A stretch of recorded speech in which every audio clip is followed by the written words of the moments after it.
चलिए, आज हम जो पढ़ने वाले हैं वो है रिलैक्सिंग पोस्चर। ठीक है, तो रिलैक्सिंग पोस्चर्स जो हैं वो नाम से ही जैसे आपको समझ आ रहा होगा कि वो क्या होंगे, कि वो पोस्चर्स जिनमें पूरी बॉडी को बहुत आराम मिलता है या कंप्लीट बॉडी रिलैक्स होती है। और इसमें फर्स्ट ईयर में जो है 3 आसन है, शवासन, मकरासन और मत्स्य क्रीड़ासन। और सेकेंड ईयर में भी और आसन है, लेकिन वो मेडिटेटिव पोस्चर जो हमने कल किए थे वो है।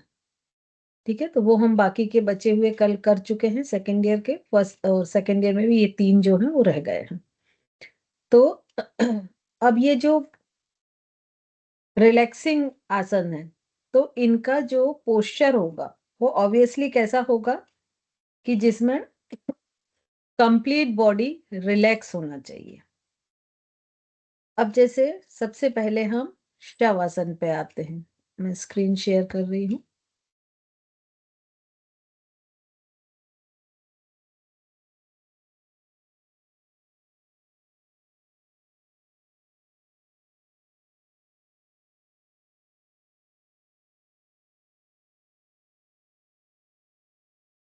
विजिबल है स्क्रीन?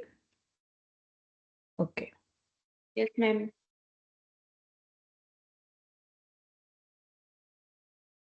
ये फुल स्क्रीन अभी हो नहीं रही है, पता नहीं शायद। Yes, okay.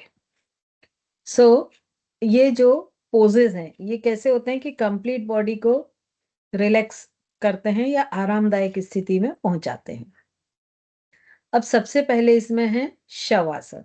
शवासन को बहुत जगह मृतासन भी कहा गया है, क्योंकि ये जो शवासन या मृतासन होता है इसमें पूरे शरीर को इस तरह से रखना है जैसे एक शव के समान, बिना हलचल के, बिना हिले डुले। और इसका करने का तरीका बहुत आसान है। पीठ के बल लेट जाना है और इसमें शरीर की एक स्थिति होती है। तो जब हम सामान्य रूप से लेटते हैं तो क्या होता है, हम अपने हाथ और पैरों के प्रति जो है हमारी सजगता नहीं रहती है। तो इसमें आपको अपनी पूरी बॉडी के लिए सजगता को बनाए रखना है। और पैरों के बीच में कितनी दूरी होनी चाहिए? कमर के बराबर। मतलब जितना आपका पेल्विक रीजन है उतना ही डिस्टेंस दोनों पैरों के बीच में होना चाहिए। अगर मान लीजिए 14 इंच चौड़ी कमर है तो दोनों पैरों के बीच का जो डिस्टेंस है वो भी कितना होना चाहिए? 14 इंच। दोनों हाथ जो हैं वो कमर के बाजू में स्ट्रेट रहेंगे। हथेलियां ऊपर आकाश की तरफ रहेंगी, मतलब रिस्ट को घुमाना है। और ये कमर से लगभग 15 सेंटीमीटर की दूरी पर रहेंगे। तो दोनों हथेलियां ऊपर की ओर, उंगलियां थोड़ा सा आप मोड़ सकते हैं, जितना भी नेचुरल कर्व होता है उतना मोड़ सकते हैं। और यहाँ पर ये स्पेसिफिक बताया गया है कि ये जो हथेलियां हैं ये नीचे फ्लोर की तरफ करते हुए नहीं रखना है, क्योंकि मोस्टली जब हम इस पोजीशन में रखते हैं तो रिस्ट में एक ट्विस्ट आता है और थोड़ी देर में यहाँ पे दर्द होने लगता है। तो ज्यादातर कई बार क्या होता है कि लोग इसको घुमा लेते हैं।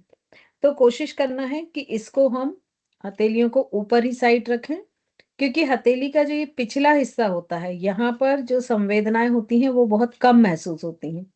लेकिन हथेली वाला जो भाग है उसमें संवेदी तंतु जो होते हैं वो बहुत अधिक होते हैं और इसमें बहुत सारी नाड़ियां होती हैं। तो किसी भी तरह की संवेदना होती है तो यहाँ पर ग्रास्पिंग पावर अधिक होता है कंपैरेटिवली इसके बैक साइड में।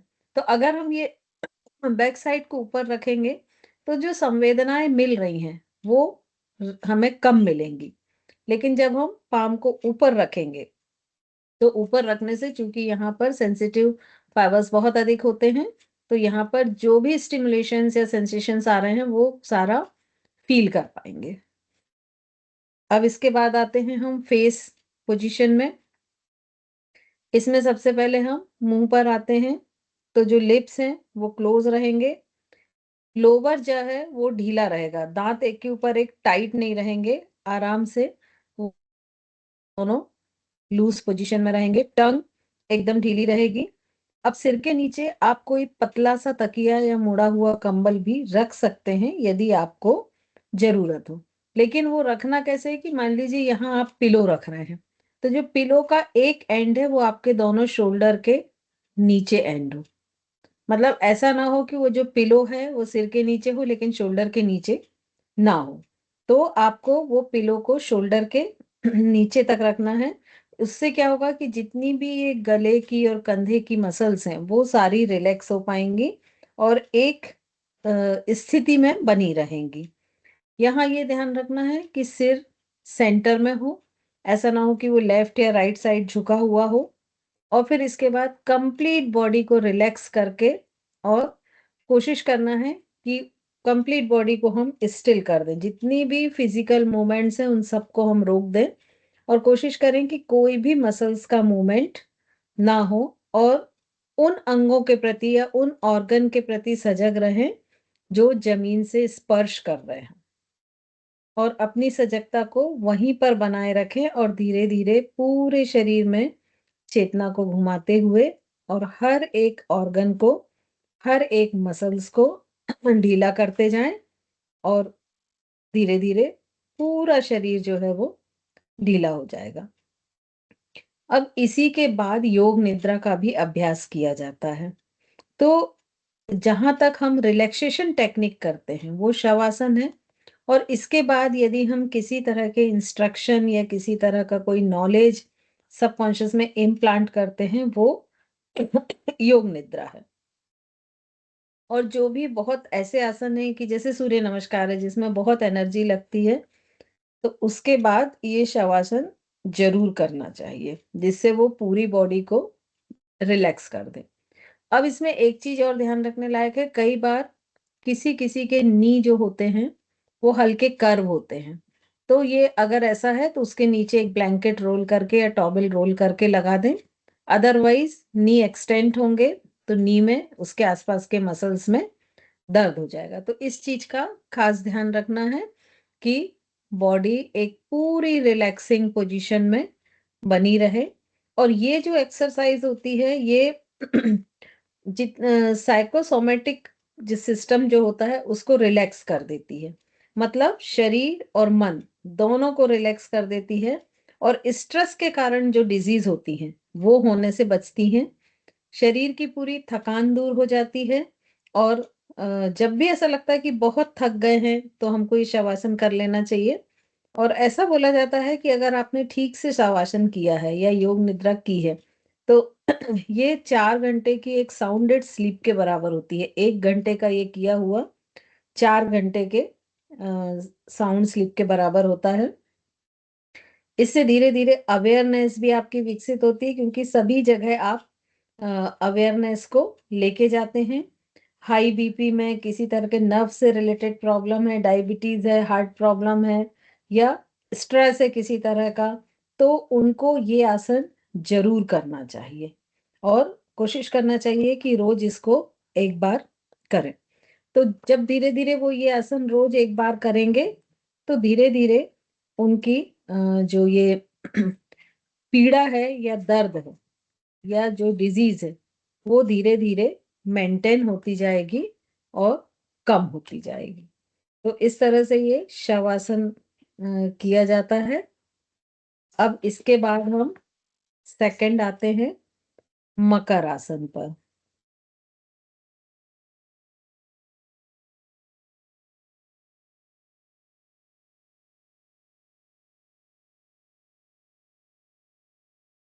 यहाँ पर ये मकर आसन का पिक्चर आपको डिस्प्ले हो रहा है।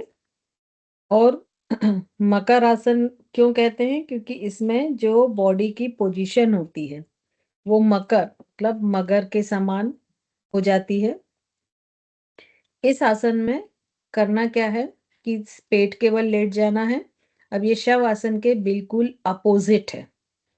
दोनों लेग्स के टोज बाहर की ओर एक्सटेंड करना है, टोज ज्वाइन करना है, हील ज्वाइन करना है, एंकल ज्वाइन करना है, नी ज्वाइन करना है और दोनों हाथों को ये इस तरह से चिन के नीचे रखना है, दोनों पाम्स को, और दोनों एल्बो फ्लोर पर रेस्ट करेंगी। तो इस पोजीशन में धीरे धीरे अपर बॉडी जो है ऊपर उठ जाती है। अब यहाँ पर एक अंतर है, जो जनरल जगह पर ये मकर आसन मिलता है, तो वो यहाँ लेग्स को ज्वाइन करने बोलते हैं।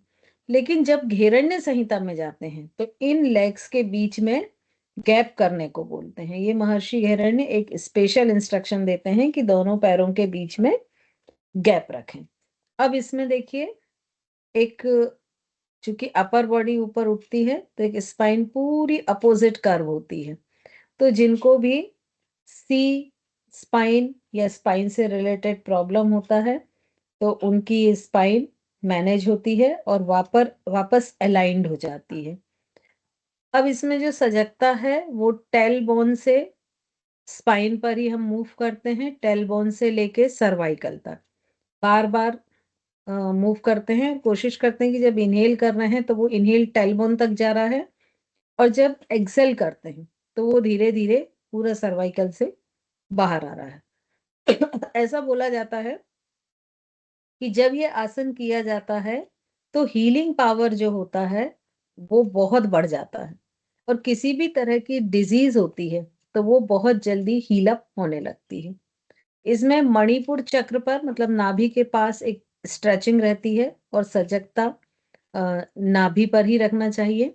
अब इसमें एक चीज का ध्यान रखना चाहिए कि ये स्कॉलियोसिस या सी शेप स्पाइन में हेल्पफुल तो है, लेकिन यदि मान लीजिए किसी को अधिक है तो वो इस पोस्चर में अपोजिट कर्व करेगा तो उसको दर्द होने लगेगा। तो उस समय इस आसन तक ले जाने के लिए पहले उसको दूसरे आसन कराएं, जिससे उनकी, जैसे मार्जेरी आसन है, जिससे स्पाइन थोड़ी सी फ्लेक्सिबल हो, उसके बाद इस आसन में लाएं। अब इसमें फायदे क्या-क्या होते हैं कि चूंकि इसमें हार्ट पूरी तरह खुल जाता है, तो ये हार्ट को ओपन करता है। अब चूंकि इसमें जब ये इस तरह से लेटते हैं तो यहाँ गले पर प्रेशर आता है, तो ये गले को साफ करता है। थायराइड ग्लैंड को, जिनको थायराइड की प्रॉब्लम है, उनको ये बहुत फायदेमंद होता है। और इस तरह से ब्रीदिंग में जिसको प्रॉब्लम होती है, जैसे अस्थमा है या और कोई प्रॉब्लम है ब्रोंकाइटिस से, तो वो उसमें भी ये बहुत अधिक इसको फायदा होता है।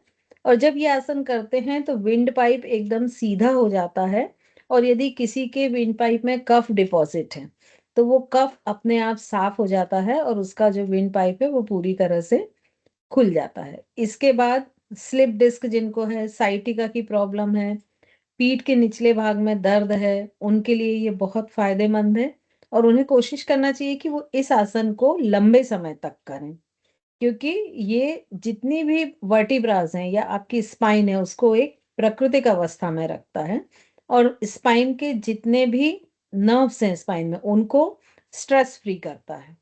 दमा और फेफड़े, लंग से रिलेटेड जो भी, जिनको भी प्रॉब्लम है, उनके लिए भी ये बहुत अच्छा है, क्योंकि ये आसन करने से लंग्स पूरी तरह खुलते हैं। तो उनकी जो इनहेल एक्सेल है वो पूरा लंग्स तक जा पाती है, और प्रॉपर खुले हुए लंग्स रहते हैं। अब इसके बाद में हम आते हैं मत्स्य क्रीड़ासना। मत्स्य क्रीड़ासना का शायद घेरण्य संहिता में कोई भी उल्लेख नहीं है, लेकिन ये मत्स्य क्रीड़ासन कैसे किया जाता है कि इसमें पेट के बल लेट जाते हैं, एक पैर को मोड़ते हुए इसके नी को और थाई को 90 डिग्री पर करते हैं, और उसी साइड के हाथों को एल्बो से मोड़ते हुए सेम एल्बो को नी से टच करते हैं। ये आपने पिक्चर ध्यान से देखा, एक एल्बो के ऊपर सिर होता है और फिंगर्स इंटरलॉक होती हैं, दूसरी एल्बो सेम साइड की नी से टच होती है। तो इस तरह से ये जो है रिलैक्सिंग आसन्स हैं। अब हम इनको करके देखेंगे, ठीक है।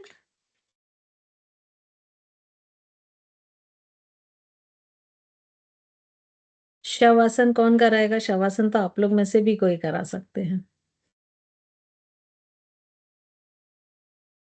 5 से 5 मिनट करीब का शवासन।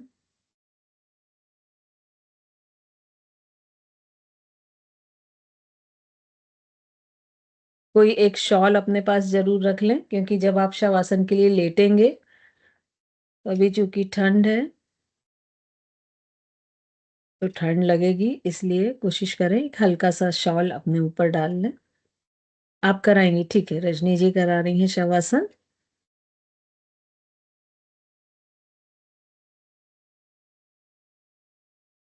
शुरू से इंस्ट्रक्शन देना शुरू करें।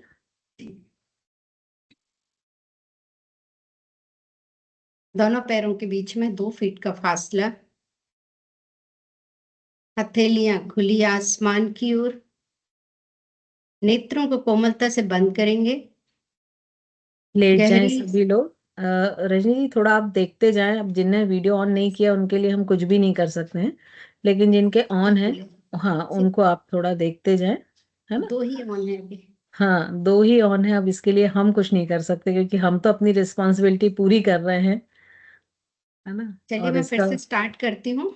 हाँ, लेटने से शुरू करें कि हाँ जी, इंस्ट्रक्शन में लेट अपने जाए। आसन पर पीठ के बल लेटेंगे। दोनों पैरों के बीच में 2 फीट का गैप। हथेलियां खुली आसमान की ओर। नेत्रों को कोमलता से बंद करेंगे। गहरी श्वास लेना है। गहरी श्वास छोड़ना है। श्वास छोड़ते हुए शरीर को शिथिल करेंगे। पूरा ध्यान श्वासों की ओर। स्वाति जी हाथ गहरी को ढीला करें। हाथ आप श्वास उल्टा करके लेना रखें। है। 1 मिनट रजनी जी। स्वाति जी, हाथ को पलटें, आप रिस्ट को पलटें, हथेली हाँ ऊपर की ओर, और हर जो उंगलियां हैं वो हल्की सी फोल्ड होंगी, उंगलियों को खींच के ना रखें। Yes, please continue. गहरी श्वास लेना है। श्वासों को कुछ देर अंदर ही रोकेंगे। अंतः कुंभक जोर से सांस लें, पेट को अधिक से अधिक फुलाने का प्रयास करेंगे। कुछ देर सांसों को रोकने का प्रयास कीजिए। गहरी श्वास छोड़ना है। श्वासों को कुछ देर बाहर ही रोकेंगे। बाह कुंभक, पूरा पेट खाली कर दीजिए। गहरी श्वास लेना है। गहरी श्वास छोड़ना है। श्वास छोड़ते हुए शरीर को और शिथिल करेंगे। पूरा ध्यान श्वासों की ओर। गहरी श्वास लेना है। गहरी श्वास छोड़ना है। हमें अपनी चेतना को, मन को, ध्यान को पूरे शरीर से हटाकर आज्ञा चक्र पर केंद्रित करना है। अपने शरीर की चेतना का अनुभव आती हुई श्वास, जाती हुई श्वास के द्वारा करेंगे। श्वास लेते हुए ओम, श्वास छोड़ते हुए नमः। ओम नमः का जाप करेंगे। समय अवधि 15 सामान्य श्वासें।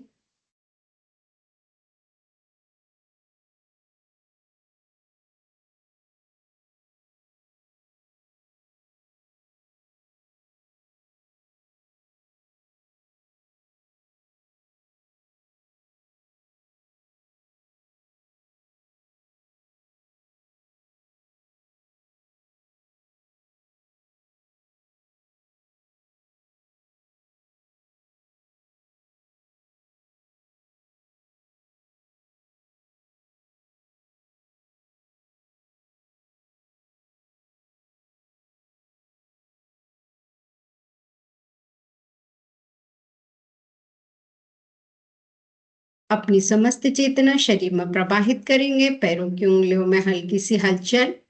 हाथों की मुट्ठियां बंद करेंगे, खोलेंगे। गर्दन को दाईं और बाईं ओर घुमाएंगे। दोनों पैरों को पास पास, दोनों हथेलियां नाभि पर। एक गहरी अंगड़ाई लेते हैं, हाथों को ऊपर की ओर, पैरों को नीचे की ओर खींचेंगे।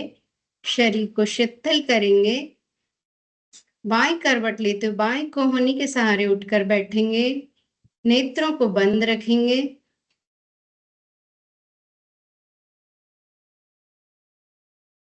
हथेलियों में घर्षण।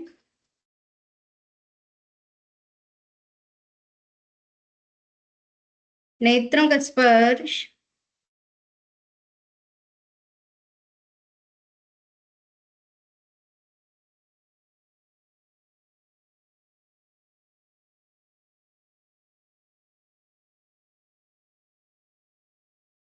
अब थैंक यू वापस रजनी नेत्र जी। को खोलें।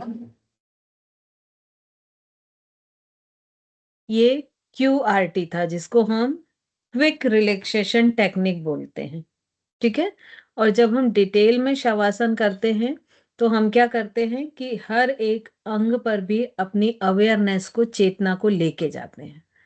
जैसे पैर की उंगलियों पर, फिर पैरों पर, फिर एंकल पर, है ना। तो ऐसे एक एक जगह पूरे शरीर में लेके जाते हैं और वो एक कंप्लीट रिलैक्सेशन टेक्निक हो जाती है। ये QRT थी जो शॉर्ट में हम शवासन या रिलैक्सेशन करते हैं। थैंक यू रजनी जी। तो ये शवासन है ना। और बस इसमें कोशिश करें रजनी जी, थोड़े से इंस्ट्रक्शन ना स्लो दें, क्योंकि बहुत फास्ट में ना वो फॉलो अप नहीं हो पाता, और ये चीजें क्या होती हैं कि थोड़ा सा टाइम लगता है। तो कोशिश करें, आपका बहुत अच्छा था, बस थोड़ी सी स्पीड कम कर दें, ठीक है। चलिए अब हम इसके बाद दूसरे में आते हैं, मकर आसन। ठीक है, शवासन के बारे में किसी को कुछ बोलना है क्या? तो वो बोल सकता है। नहीं, ओके। तो मकर आसन के लिए हमको मैम, पेट के बल, हाँ बोले। जो कंप्लीट आपने शवासन बताया था उसमें कितना टाइम लगना चाहिए? उसमें मोस्टली 30 से 40 मिनट्स लगते हैं, है ना। रजनी जैसे अब ये शवासन करते कई बार इसमें नींद भी लग जाती है, हाँ तो वो एक्चुअली प्रोसेस।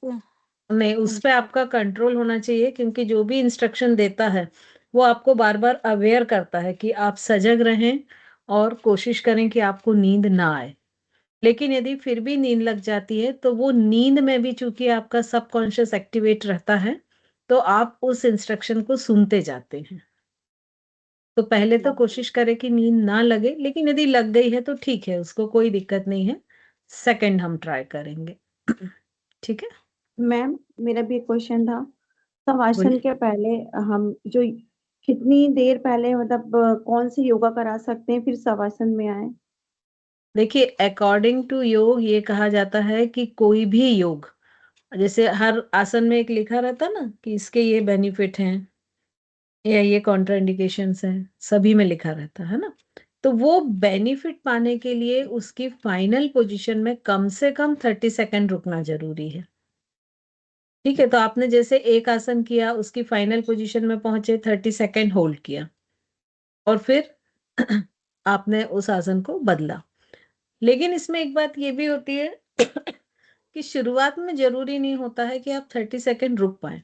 मान लो आपके मसल्स ही अलाउ नहीं कर रहे हैं, तब उस समय हम डायनामिक आसन आसन्स पर जाते हैं, मतलब गतिशील, कि बार बार गए बार बार आए, और जब एक बार उस मसल्स की फ्लेक्सिबिलिटी मैनेज हो गई तब हम फिर स्टैटिक पर आ गए कि 30 मतलब सेकंड रुक। एज ए वार्म अप लेंगे, पहले इसी में जाते हैं ना बार बार वार्म हाँ, अप में? अगर वो मसल्स अलाउ ही नहीं कर रही है तो आप यदि उसको रोक के रखेंगे तो या तो क्रैम्प आ जाएगा या मसल्स खिंच जाएगी, कोई ना कोई प्रॉब्लम होगा, है ना। तो इसीलिए जो स्टार्टिंग में अगर मसल्स फ्लेक्सिबल है, अलाउ कर रही है, तब तो कोई दिक्कत नहीं है।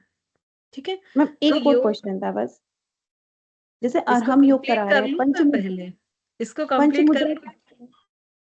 मैम, पहले ये पहले पंचमुद्रा। वाले क्वेश्चन को कंप्लीट कर लूं मैं, फिर आप दूसरा करिए। ठीक है, तो जो 30 सेकंड होता है वो स्टार्टिंग पॉइंट होता है होल्ड का। और योग में ऐसा बोलते हैं कि जब आप किसी आसन की फाइनल पोजीशन में स्थिरता पूर्वक, सुख पूर्वक रुक पाते हैं लगभग 3 घंटे, तब वो आसन आपको सिद्ध होता है। ठीक है, और जहां तक रिलैक्सेशन टेक्निक है तो उसका योग में ऐसा कहा गया है कि जैसे यदि आपने 30 सेकंड होल्ड किया उस आसन में, तो आपको उसके डबल मतलब 1 मिनट तक रेस्ट करना है। और अगर 1 मिनट तक, चूंकि कई बार ज्यादा हो जाता है क्योंकि टाइम लिमिटेड होता है, तो कम से कम इक्वल तो करें ही, कि 30 सेकंड का आसन किया तो 30 सेकंड रेस्ट करें। और दूसरी इसकी टेक्निक सबसे अच्छी होती है कि आप ये देखें कि ब्रीदिंग कब नॉर्मल हो रही है, जो कर रहा है उसकी ब्रीदिंग कब नॉर्मल हो रही है। हो सकता है उसकी 10 सेकंड में ही हो जाए यदि उसकी मसल्स स्टैमिना और स्ट्रेंथ अच्छी है, और अगर अच्छी नहीं है तो हो सकता है कि 1 मिनट में भी ना हो। क्योंकि जब तक ब्रीदिंग नॉर्मल नहीं होगी तब तक यदि आप उसको दूसरा आसन करा भी देंगे तो वो परफेक्शन के साथ नहीं कर पाएगा। तो आपको इस चीज का भी ध्यान रखना है कि दूसरा आसन करने के पहले उसकी ब्रीदिंग जो है वो बिल्कुल नॉर्मल हो गई हो। ठीक है, आपको अब पूछिए दूसरा क्वेश्चन, क्या पूछ रहे थे आप? हाँ मैम, ये पूछ रही थी मैं, जैसे ये रिलैक्सेशन टेक्निक है शवासन, तो जैसे हम अपने पंच मुद्रा कराते हैं, तो क्या पंच मुद्रा के पहले इसको करा सकते हैं? बाद में कराना चाहिए ना, ये रिलैक्सेशन देने के लिए। पहले तो बॉडी ऑलरेडी रिलैक्स है, पहले तो वार्म अप कराना है, रिलैक्सेशन थोड़ी कराना। नहीं, योग जैसे का कि आपने कहा, एक क्वेश्चन, हमने सूर्य नमस्कार करा लिया, बॉडी बहुत एनर्जेटिक हो गई, तो फिर रिलैक्सेशन में जाने के लिए हाँ उसमें क्या? बिल्कुल, बिल्कुल सूर्य नमस्कार के बाद तो ये करना ही रहता है, ऐसा कहा गया है। तो जैसे से हम तुरंत उसको लेटा नहीं पा रहे हैं, तो क्या बैठ के भी इस टेक्निक को बैठ हम के भी करा आप रिलैक्सेशन करा सकते हैं। जो अभी रजनी जी ने क्यूआर टेक्निक यूज की थी, ये बैठ के भी करा सकते हैं। हाँ, बस मैं यही पूछ रही थी मेरा। और वैसे पंच मुद्रा के बाद इसको जैसे हम रिलैक्सेशन कराते हैं, फिर लेट के हम करा सकते हैं इसको ब्रीथिंग के माध्यम बिल्कुल, से। मतलब थैंक जहां यू। भी आपको लगता है कि ब्रीदिंग फास्ट हो गई है, सामने वाला थोड़ा एग्जॉस्टेड हो गया है, तब आप ये रिलैक्सेशन की कोई भी आसन करा सकते हैं। जी, थैंक यू ठीक है, मैम। वेलकम। और किसी का है क्या कोई क्वेश्चन? चलिए, तो अब हम सेकंड आसन पे आते हैं, मकर आसन पर। मकर आसन के लिए आपको पेट के बल लेटना है। और बचपन में ध्यान है, जैसे बुक पढ़ा करते थे या टेलीविजन देखते थे, ऐसे करके, याद है सभी को? अब ये जो मकर आसन ये एथेंटिक तो यही है जिसमें आप लेटे हुए हैं, है ना, कि आपकी अपर बॉडी ऊपर उठी हुई है और आपका नेक पर एक स्ट्रेच है। रितु जी, मैं आपको स्पॉटलाइट कर रही हूँ। तो एथेंटिक तो यही है, ठीक है, लेकिन ये नी जिनको प्रॉब्लम होती है नी की, उनके लिए ये बहुत ही अच्छा है। तो इसी आसन में क्या चेंज करना है कि एक एक पैर को मोड़ना है और खोलना है, तो उससे नी मूवमेंट्स आपके आ जाएंगे। तो एक पैर को मोड़ें फिर खोलें, ऐसा 10 टाइम्स करते जाएं। आगे का आपका जो पोजीशन है वो वही रहेगा, और कोशिश ये करना है कि आपकी जो हील है वो आपके बटक्स को टच हो। तो पहले एक पैर को ही मोड़ें 10 टाइम्स, जिससे फ्लो में थोड़ा सा और वो फोल्ड होने लगेगा। फिर दूसरे पैर को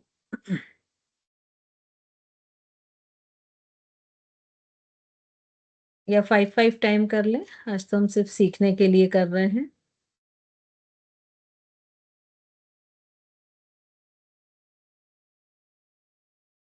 देखिए, थोड़ा मोड़ के रखें रितु जी ऐसे। इसमें ये बहुत जरूरी है कि जैसे ये पूरा स्ट्रेच है, देखिए एंकल पूरा खुला हुआ है रितु जी का, तो ये इसमें होना बहुत जरूरी है। इस चीज का ध्यान रखना है। वापस आ जाए। अब सेम में आप दोनों पैरों को एक साथ मोड़ें और खोलें। ये इसको भी 5 टाइम्स करें।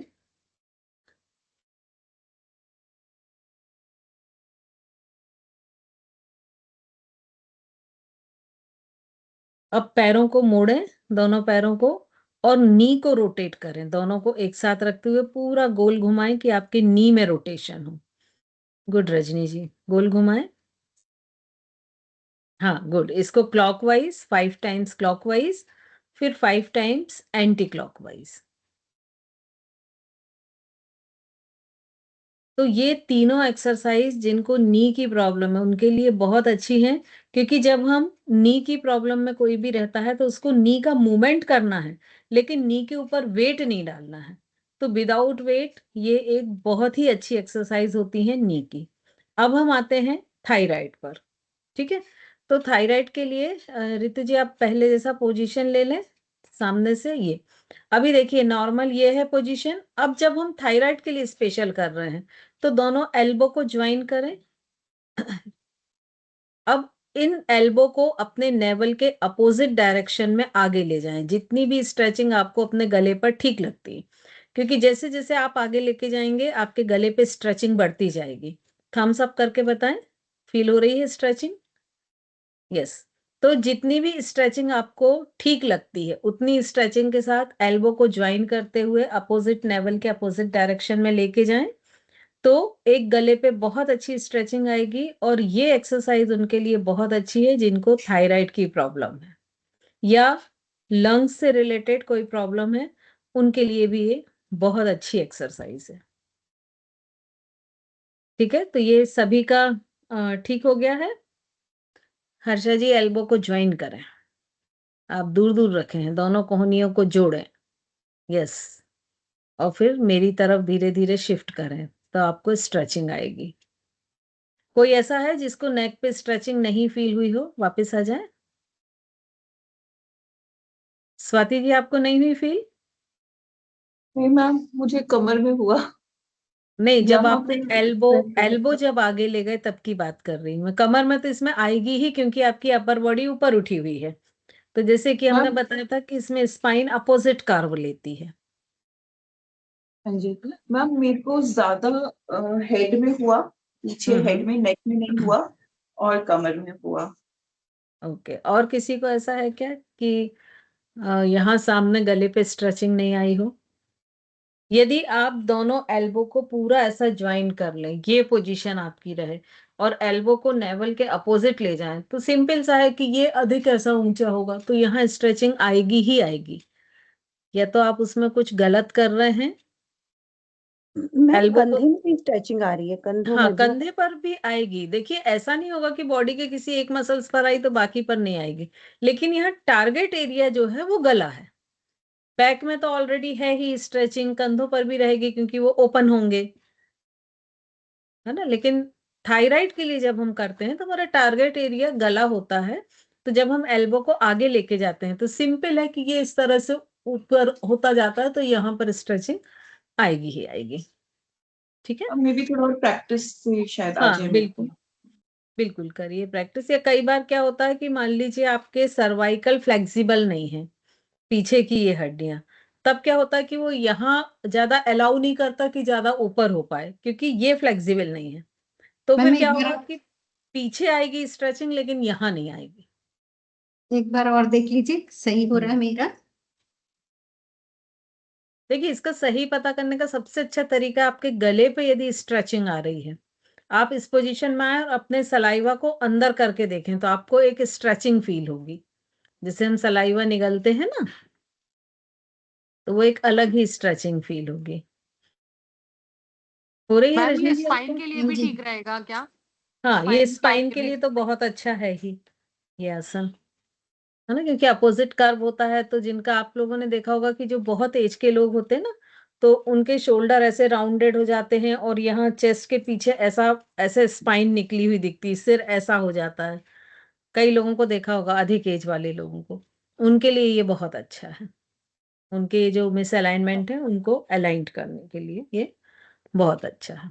ठीक है, तो अब हम इसमें जब ये एक क्वेश्चन था कि जैसे स्पाइन के लिए आप बोल रहे हैं, तो जब हम एल्बो आगे लेके जाते हैं और चिन अप करते हैं, वो वाला पोस्चर स्पाइन के लिए है नहीं, या जो नॉर्मल, फर्स्ट हमने नॉर्मल, नॉर्मल वाला? नॉर्मल, ठीक है, जो हम वो आगे लेके गए थे वो थायराइड के लिए है। ठीक है, ओके। बट उसमें दूसरे वाले पोस्चर में भी स्पाइन पे इफेक्ट तो रहेगा ही, क्योंकि आपकी स्पाइन तो उसी पोजीशन में है ना, लेकिन उसमें थायराइड का और प्लस हो जाएगा। ठीक है, आगे बढ़े अब हम। अब हमको रजनी जी, आपको मैं एक बार मत्स्य क्रीड़ासन दिखा रही हूँ, एक बार ध्यान से देखें आप उसको, और फिर उसके बाद उसे फॉलो करें। स्क्रीन विजिबल है? यस। तो आपको पेट के बल सिंपली लेटना है। अब हम मान के चलते हैं कि लेफ्ट साइड का लेग हमने फोल्ड किया, तो ये फोल्ड करते समय क्या ध्यान रखना कि ये जो थाई जॉइंट से फोल्ड हो रहा है ये 90 डिग्री हो, प्लस ये नी जो फोल्ड हो रहा है ये भी 90 डिग्री हो। मतलब थाई और नी जॉइंट दोनों 90 डिग्री, टोज बाहर की ओर स्ट्रेच किए हुए, और दोनों हाथों की फिंगर्स को इंटरलॉक करके उनको इस तरह से तिरछा रखना है कि एक एल्बो पर, मतलब राइट एल्बो पर आपका सिर आए, और आपका जो गाल है, चीक है, वो दोनों जो फिंगर्स हैं जो इंटरलॉक की हैं उसके आसपास आए, और जो लेफ्ट एल्बो है वो नी को टच करे। ठीक है, चलिए रजनी जी, मैं आपको स्पॉटलाइट कर रही हूँ। बाकी सब लोग पहले देख लें। हाँ, अब ये जो आपकी ऊपर वाली एल्बो है ना, ये थोड़ी सी और मेरी तरफ आएगी स्लाइडली, ऊपर वाली, नीचे वाली नहीं, जो आप हिला रहे हैं वो नहीं, ये है ना। अब जो आपका एंकल है, जो पैर मुड़ा हुआ है, इस एंकल को थोड़ा सा मेरी तरफ करें स्लाइडली, पैर को, हाँ थोड़ा सा और करें। ये नी आपका 90 डिग्री पे, यस ये परफेक्ट हो गया आपका। ठीक है, बाकी सभी लोग भी देख लें आसन को ध्यान से। ये मत्स्य क्रीड़ासन है।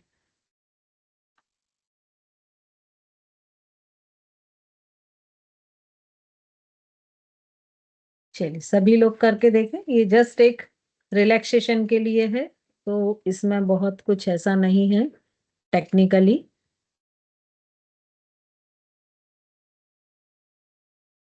ऊपर वाली एल्बो ऋतु जी थोड़ा सा और मेरी तरफ आएगी स्लाइडली, बस।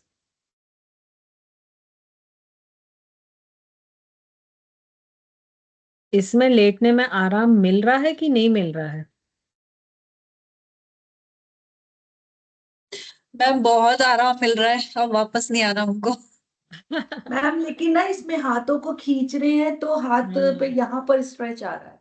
स्वाति जी आपने आपका जैसे एकदम बोला ना, ठीक है, गुड। तो आप ये रिलैक्सेशन जो आसन होते हैं, ये भी चेंज कर करके भी करा सकते हैं। जैसे कभी शवासन कराया, तो कभी मकर आसन करा दिया, कभी ये मत्स्य क्रीड़ासन करा दिया। तो इनमें से कोई भी आसन आप जो है चेंज कर करके करा सकते हैं।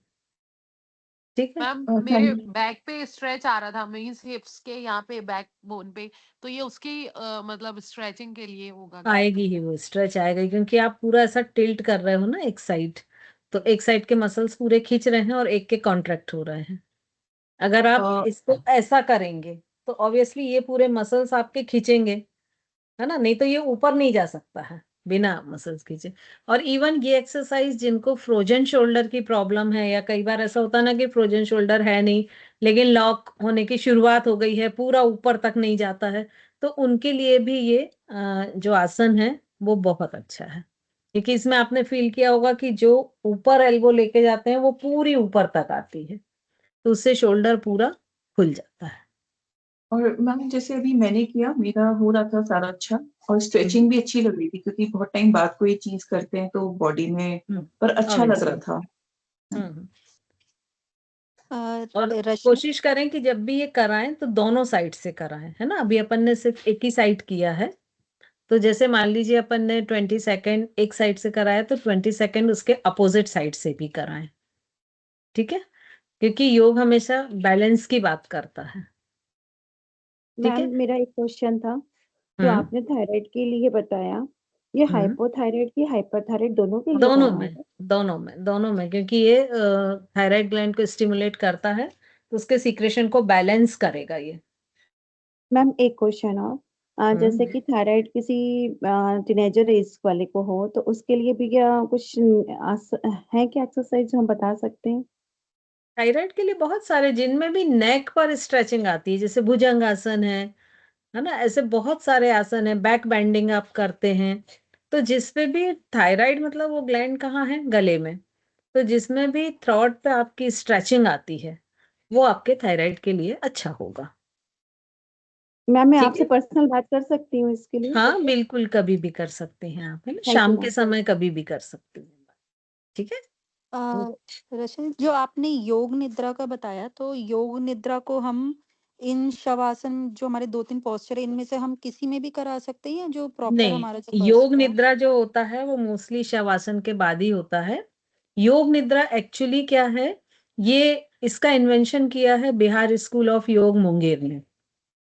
और उन्होंने क्यों किया था इसका इन्वेंशन, क्योंकि जो बिहार स्कूल ऑफ योग है, तो मुंगेर एक छोटी तहसील है, बहुत बड़ी नहीं है, तो वहां पे उन्होंने आसपास के जो गांव हैं, आप लोग को मालूम है बिहार में बहुत अधिक गरीबी और सारी चीजें हैं, तो आसपास के गांव को उन्होंने गोद लिया हुआ है, और उन्होंने 2 स्कूल वहां पर खोले हैं, सरस्वती ज्ञान मंदिर ऐसा कुछ नाम है, एक बॉयज के लिए एक गर्ल्स के लिए।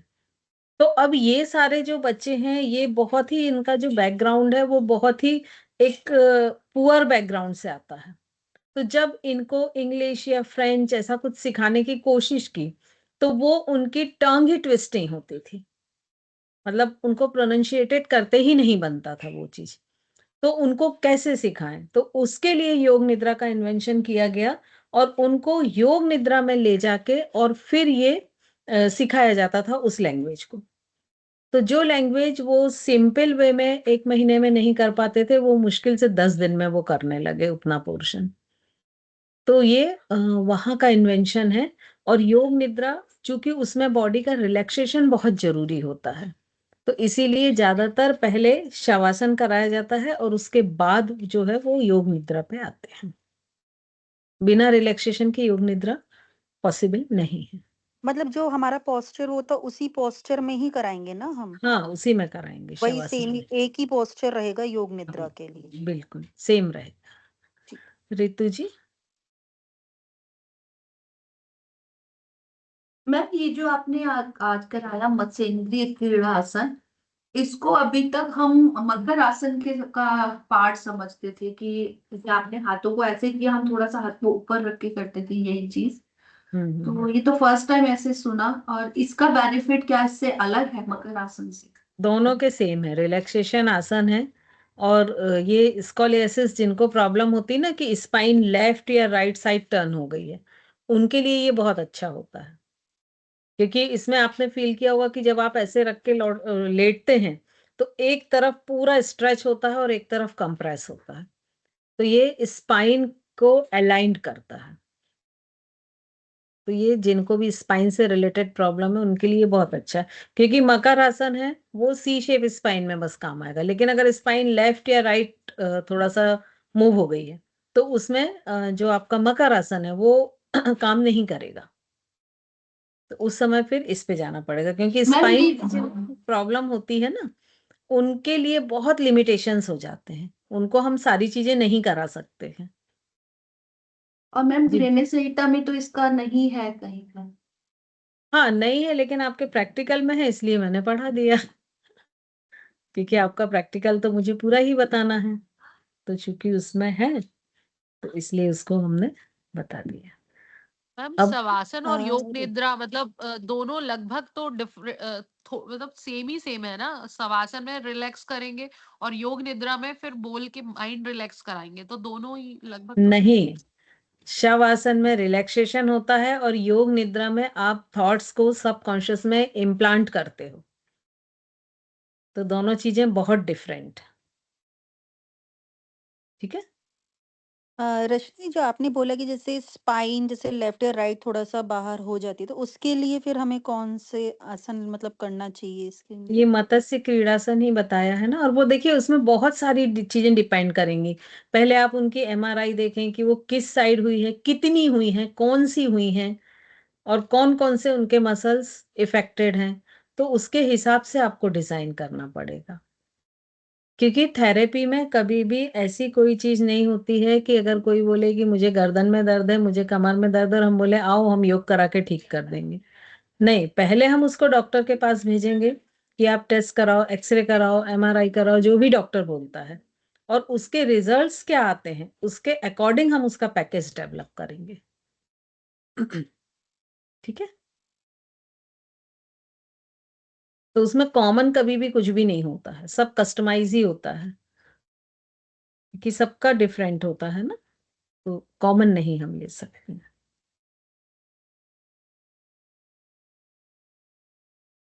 चलिए, और कोई क्वेश्चन है क्या?